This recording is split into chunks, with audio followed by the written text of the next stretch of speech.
জুমার প্রস্তুতির কিছু বিষয় আছে। আমি কোরআন সুন্নাহ ঘেটে মোট 15টা সুনান পেয়েছি জুমার। সুনানুল জুমা 15টা। কয়টা শুনবেন? অনেক রাত হয়ে গেছে। আল্লাহু আকবার। 11:45 বাজে আমার ঘড়িতে। শেষ করে দিব? আর কয়েক মিনিট শোনা যাবে? তাহলে শুনেন, এই জুমার দিনে আমাদের করণীয় কি, আমাদের সুন্নাহগুলো কি। এই জুমার দিনে কিছু সুন্নাহ আছে, এই সুন্নাহগুলো যদি পালন করি তাহলে জুমার সর্বোচ্চ বারাকা, মার্সি এন্ড ব্লেসিংস, রহমত এগুলো হাসিল করা যাবে, ঠিক কি না? জুমার দিনের 1 নাম্বার সুন্নাহ হচ্ছে ওই জুমার দিনের সকালের ফজরের সালাতটা জামাতে পড়া। সবাইকে খাইছে রে, এটা আবার কোন ওয়াজ শুরু করছে? এতক্ষণ তো ভালো লাইনে আছিল, এখন আবার কোন লাইন ধরলো? আফদালুস সালাহ ইনদাল্লাহি সালাতুস সুবহি ইয়াউমাল জুমআতি ফি জামাআ। আল্লাহর কাছে সবচেয়ে প্রিয় নামাজ জুমার দিনের ফজরের নামাজটা জামাতের সাথে আদায় করা। সুবহানাল্লাহ পড়েন। মুনাফিকের কাছে 2 ওয়াক্ত সালাত সবচেয়ে কঠিন, একটা ফজরের সালাত আর একটা এশার সালাত। এক স্কলারকে জিজ্ঞেস করা হলো, সকালের বাতাসটা এত সুন্দর, নির্মল আর সুস্নিগ্ধ কেন? ওই স্কলার উত্তর দিয়েছিল, এর কারণ সকালবেলা ফজরের সময় মুনাফিকগুলো কাঁথার নিচে সব লুকিয়ে থাকে আর নাক ডেকে ঘুমায়। তাই মুনাফিকদের নাকের বাতাসের দুর্গন্ধ বাতাসে মেশে না, তাই বাতাসটা এত সুস্নিগ্ধ আর নির্মল। এজন্য সকালবেলা হচ্ছে আল্লাহওয়ালাদের আনাগোনা, আল্লাহর ওয়ালিদের আনাগোনা। মুনাফিকরা ওই টাইমে বেরোতে পারে না, ওরা থাকে কম্বলের নিচে। আছে না নাই? এজন্য জুমার দিনের প্রথম সুন্নাহ হচ্ছে ওই দিনের ফজর নামাজটা জামাতের সাথে পড়া যাবে? একটু চেষ্টা করা যাবে না? আচ্ছা, 2 নাম্বার জুমার দিনের সুন্নাত হচ্ছে সিওয়াক, মেসওয়াক করা। আসেনি আপনাদের? মাতফারাতুন লিল ফাম মারদাতুন লিররাব।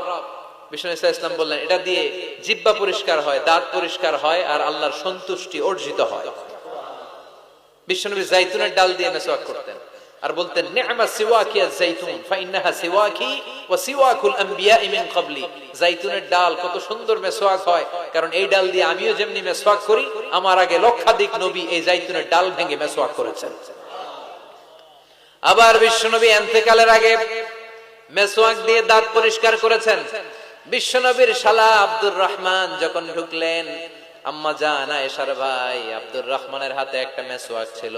বিশ্বনবীর দেহটা এত দুর্বল, কথা বলতে পারেন না, শুধু 2টি চোখ দিয়ে ফেল ফেল করে মেসওয়াকের দিকে তাকিয়ে আছে। আম্মা জান আয়েশা বুঝলেন বিশ্বনবী মেসওয়াক করতে চান। বিশ্বনবীকে মেসওয়াকটা এনে নিজ দাঁত দিয়ে চিবিয়ে চিবিয়ে নরম করে বিশ্বনবীর হাতে দেয়া হলো। বিশ্বনবী মেসওয়াক করলেন। ইন্তেকালের আগে বিশ্বনবী যেই আমলটা করেছেন, ওই আমলটা ছিল মেসওয়াক করার আমল। মেসওয়াক করতে রাজি আছেন? প্রতি সালাতের আগে আমরা মেসওয়াক করব ইনশাআল্লাহ পড়ে। 3 নাম্বার সুন্নাহ হচ্ছে আল গোসল। জুমার দিনে গোসল করা সুন্নাহ। আমরা গোসল করি না সবাই? আচ্ছা। 4 নাম্বার সুন্নাহ হচ্ছে আদ-দুহুন, তেল ইউজ করা। বিশ্বনবী বলেছেন, তেল খাও, তেল দাও, তেল মালিশ করো, তেলের ভিতরে আল্লাহ বরকত ঢুকায় দিয়েছে। ওয়াদ-দাহিনু ফাইন্নাহা ওয়াদ-দাহিনু ওয়াজ-যাইত ফাইন্নাহা মিন শাজারাতিন মুবারাকা। বিশ্বনবী বলতেন, বেশি বেশি জাইতুনের তেল মালিশ করো, কেননা জাইতুনের তেল বরকতময় একটা গাছ থেকে উৎপন্ন হয়। বরকতময় গাছ। জাইতুনের তেলটা অনেক বরকতময়। বিশ্বনবী দাড়িতে দিতেন, চুলে দিতেন। এই জাইতুনের তেল দাড়ি চুলে দিলে সহজে পাকা ধরবে না, দেরি করে পাকবে। দেহের মধ্যে যদি মেসেজ করেন, দেহের বয়সের ভারত্ব, কুচকে যাওয়ার, চামড়া কুচকে যাওয়ার যে রোগ, এটা কমে যাবে, দেহটা ক্লিন থাকবে, স্মুথ থাকবে। সুবহানাল্লাহ পড়ে। এজন্য তেল মালিশ করা এটা সুন্নাহ। 4 নম্বরে হচ্ছে আত-তিব। তিব মানে সুগন্ধি। তিব মানে কি? পারফিউম। বিষ্ণু ইসলামের কাছে কিছু জিনিস হাদিয়া হিসেবে পেশ করা হলে তিনি ফিরিয়ে দিতেন না। এর মধ্যে একটা হচ্ছে আত-তিব। একটা কি? সুগন্ধি। কেউ হাদিয়া দিলে বলতেন না লাগবে না, বলতেন না লাগবে না, নিতেন। দুধ দিলে কখনো বলতেন না লাগবে না, বালিশ দিলে কখনো বলতেন না যে লাগবে না, তেমনি সুগন্ধি দিলেও বলতেন না লাগবে না, মধু দিলেও বলতেন না যে লাগবে না। সুবহানাল্লাহ। এগুলো দিলেই নিতেন, ব্যবহার করতেন আর খাইতে পছন্দ করতেন। সুবহানাল্লাহ পড়েন। এই যে আমরা বালিশ দিই, সেটা কিন্তু বিশ্বনবীর সুন্নাহ। আল্লাহ রাসূল সাল্লাল্লাহু আলাইহি ওয়াসাল্লাম বালিশের ট্যাগ দিয়ে বসতে পছন্দ করতেন। আলহামদুলিল্লাহ পড়েন। তার মানে সুগন্ধি ব্যবহার করা সুন্নাহ। আবার বিশ্বনবী বলতেন, আরবাউন মিন সুনানিল মুরসালিন। 4টা আছে সব নবীদের সুন্নাত। এর মধ্যে একটা হলো আল হায়া, লজ্জাশীলতা, লাজুকতা। সব নবীরা লাজুক ছিলেন। 2 নম্বরে আতিব, সুগন্ধি ব্যবহার করা। 3 নম্বরে সেওয়াক, মেসওয়াক ব্যবহার করা। 4 নম্বরে নিকাহ, বিয়ে করা। সুবহানাল্লাহ পড়ে। এই 4টা সুন্নাহ সব নবীদের সুন্নাহ, এজন্য পারফিউম ইউজ করবেন। এরপরে জুমার আরেকটা সুন্নাত হচ্ছে আল লিবাস আহসানুস সিয়াব, সবচেয়ে সুন্দর জামাটা পরা। কারণ আল্লাহ নিজে সুন্দর, ইন্নাল্লাহা জামিল ওয়া ইউহিব্বুল জামাল। আল্লাহ নিজে সুন্দর, তাই সব সৌন্দর্যকে আল্লাহ পছন্দ করেন, ঠিক কি না? এই মহাবিশ্বের সবচেয়ে সুন্দর কে? দুনিয়া সুন্দর, মানুষ সুন্দর, আসমান সুন্দর, জমিন সুন্দর, সুন্দরে সুন্দরে পাল্লা। জানি না কত সুন্দর তুমি আল্লাহ, জানি না কত সুন্দর তুমি আল্লাহ। সুবহানাল্লাহ পড়ে। ইন্নাল্লাহা জামিল ওয়া ইউহিব্বুল জামাল, তিনি সুন্দর আর তিনি সৌন্দর্যকে পছন্দ করেন। বিষ্ণু ইসলাম বলেছেন, ইন্নাল্লাহা ইউহিব্বু আইয়ারা আসারা নি'মাতিহি আলা আবদি। আল্লাহ তার বান্দার উপর তার নেয়ামতের বহিঃপ্রকাশ দেখতে পছন্দ করেন। আপনি যদি ধনী হন, আপনার ধনীর একটা প্রকাশ যেন আপনার দেহে থাকে, এতে কোনো সমস্যা নাই।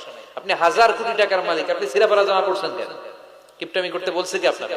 আপনি সুন্দর চমৎকার জামা পরবেন আর শুকরিয়া করবেন কার? আল্লাহ। কথায় কথায় বলবেন শুকরান লা ফখরান, শুকরিয়া আল্লাহর, ফখর করছি না। কারণ আল্লাহর দেয়া নেয়ামতের একটা বহিঃপ্রকাশ, সিম্পটম আল্লাহ আপনার দেহে, আপনার গায়ে, আপনার চলনে বচনে দেখতে পছন্দ করে। সুবহানাল্লাহ পড়ে। এজন্য জুমার দিন সুন্দর জামা পরে যাওয়া সুন্নাহ। এরপর আরেকটা সুন্নাহ হচ্ছে ইকসারুস সালাহ আলা রাসূলিল্লাহ, আল্লাহ রাসূলের উপর বেশি বেশি দুরূদ পড়া। বিষ্ণু বলেন জুমার দিন বরকতময় দিন, এই জন্য এই দিনে তোমরা আমার উপর আকসিরু আসসালাতা আলাইয়া, আমার উপর বেশি বেশি তোমরা দুরূদ পড়বা। ফা ইন্না সালাওয়াতাকুম মা'রুদাতুন আলাইয়া, কেননা তোমাদের দুরূদ আমার কাছে পেশ করা হবে। সাহাবারা বললেন, কাইফা সালাওয়াতুনা মা'রুদাতুন আলাইকা ইয়া রাসূলুল্লাহ ওয়া ক্বাদ আরিমতা, ও নবী, মরার পরে আপনি পচে গলে মাটির সাথে মিশে যাবেন, মিশে যাওয়ার পরে আমাদের সালাতগুলো কে আপনার কাছে পৌঁছাবে, কেমন করে পৌঁছাবে? বিষ্ণু বললেন, ইন্নাল্লাহা হারামা আলাল আরদি আন তাকুলা আজসাদাল আম্বিয়া, আল্লাহ তাআলা জমিনের মাটির জন্য নবীদের দেহ খাওয়াকে চিরকালের জন্য হারাম করেছেন। জমিনের মাটি আমারে খাবে না। আল আম্বিয়াউ আহইয়াউন ফি কুবুরিহিম ইউরযাকুন, নবীরা কবরে জীবিত আর তাদেরকে রিজিক দেয় কে? তবে এই জীবিতটা আমরা এখন যেমনি জীবিত, এই জীবিত নয়, এটা আলামুল বারজাখে, নবীদের জন্য স্পেশাল একটা স্ট্যাটাস। কোন সুবহানাল্লাহ। এজন্য এই দিনে বেশি বেশি বিষ্ণু ঈসা ইসলামের উপর দুরূদ পড়ার দরকার আছে না নাই? এরপরে বিষ্ণু বললেন আরেকটা সুন্নাহ হচ্ছে সূরাতুল কাহফ তেলাওয়াত করা। কোন সূরা?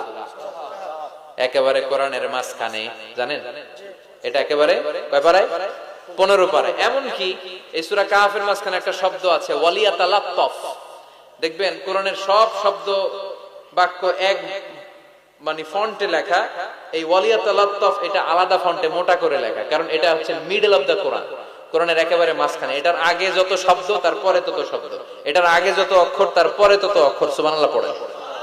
ওয়ালিয়াতালাত্তাফ আছে না নাই? এই সূরাটা যদি কেউ পড়ে অনেকগুলো ফজিলত। 1 নাম্বার ফজিলত, ইয়াকুনু লাহু নূর ইয়াউমাল কিয়ামা, এই সূরাটা কিয়ামতের দিন তার জন্য একটা আলোকবর্তিকা হবে, আর এই আলো দিয়ে সে ফুলসিরাত পার হয়ে যাবে।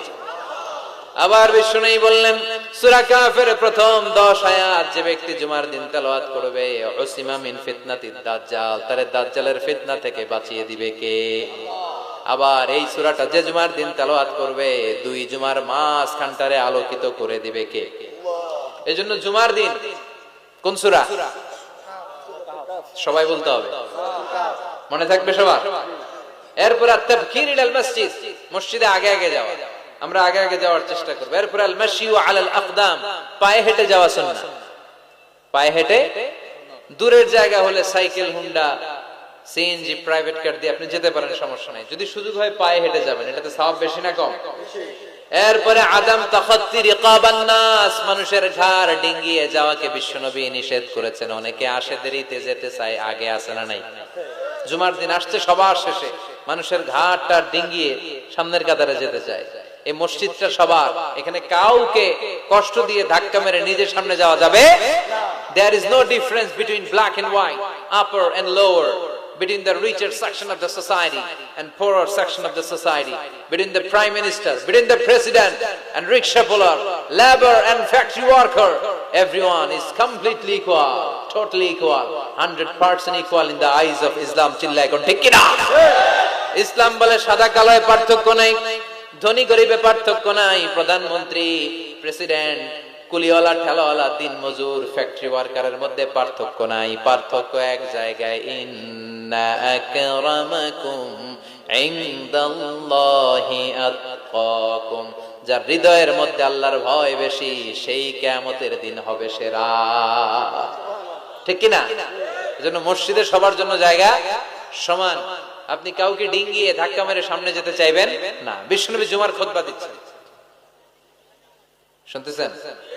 জুমার খুতবা দিচ্ছেন, তিনি দেখলেন পেছন থেকে একজন সব সাহাবীদেরকে ঘাট ডিঙ্গিয়ে আসতেছেন। বিশ্বনবী বলেন, এজলিস, বসো মিয়া, ফাকাদ আদাইতা ওয়া আনাইত। আসছো দেরি করে, আবার সবার কষ্ট দিচ্ছ, আসছো দেরি করে আর কষ্ট দিচ্ছ সবাইকে। এজলিস, যেখানেই জায়গা পেয়েছো ওখানেই বসে যাও। এজন্য গ্যাপ পেলে যে বসবেন, কিন্তু ধাক্কা ধাক্কি করে জায়গা নাই, অন্যজনের কষ্ট দেয়া যাবে। এরপরে দুখুলুল মসজিদে রাকাতাইন, মসজিদে যখন প্রথমে ঢুকবেন তখনই 2 রাকাত পড়বেন। কয় রাকাত?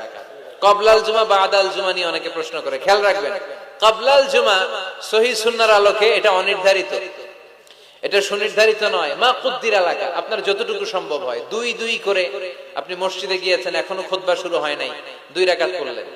দেখেন খতিব আসে নাই, তো আরো 2 রাকাত পড়েন। খতিব হুজুর এখনো আসে নাই, তো আরো 2 রাকাত পড়েন। 2, 4, 6, 8 যত মনে চায় পড়েন।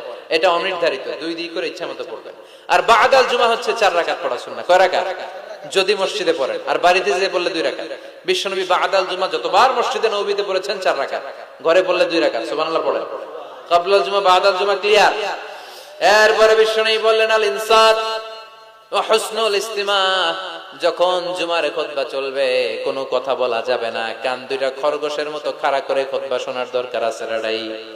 ইদা কুলতা, বুখারীর হাদিস, ইদা কুলতা লি সাহিবিকা ইয়াউমাল জুমআতি আমসিত ফাকাদ লাগাউতা। তুমি জুমার দিন খুতবা চলাকালীন সময়ে 2 জন কথা বলতেছে, তুমি যদি ওদেরকেও থামতে বলে, এই থামো, এটাও তুমি ভুল কাজ করছো। তুমি থামতে বলছো কেন? এই থামো বলে তুমি আরেকটা কথা বাড়াইছো। ঠিক কি না? এই থামো, এটাও বলার দরকার নেই। ফাকাদ লাগাউতা, তুমি অনর্থক কাজ করেছো। এজন্য জুমার দিন খুতবা চলাকালীন pin drop silent, no talk, কোনো কথা বলা যাবে। এরপর তাহাউল মান গালাবা আলাইহি আন-নুআস মিন মাকানি। জুমার খুতবা শুনতে শুনতে যদি ঘুম আসে, জায়গা চেঞ্জ করে ওযু করে মুখে পানির ঝাপটা দিয়ে অন্য জায়গায় বসা সুন্নাত। সুবহানাল্লাহ কইবেন না? কি সুন্দর ইসলাম। মাঝে মাঝে জুমার খুতবা শুনতে গেলে ঘুম আসে না? নাই। জুমার দিন ঘুমাই নাই এমন কোন আল্লাহর ওলি আছে নাকি এই জায়গায়? আমি কত ঘুমাইছি ছোটবেলা, মসজিদে ঢুকলেই খালি ঘুম আসতো। সুবহানাল্লাহ কইবেন না? কারণ আমরা ঢুকার সময় কি পড়ি? আল্লাহুম্মা আফতাহলি আবওয়াবা রাহমাতিক, আল্লাহ রহমতের সব দরজা খুলে দাও। এত রহমত ঢালে, রহমতের ঠেলায় খালি ঘুম।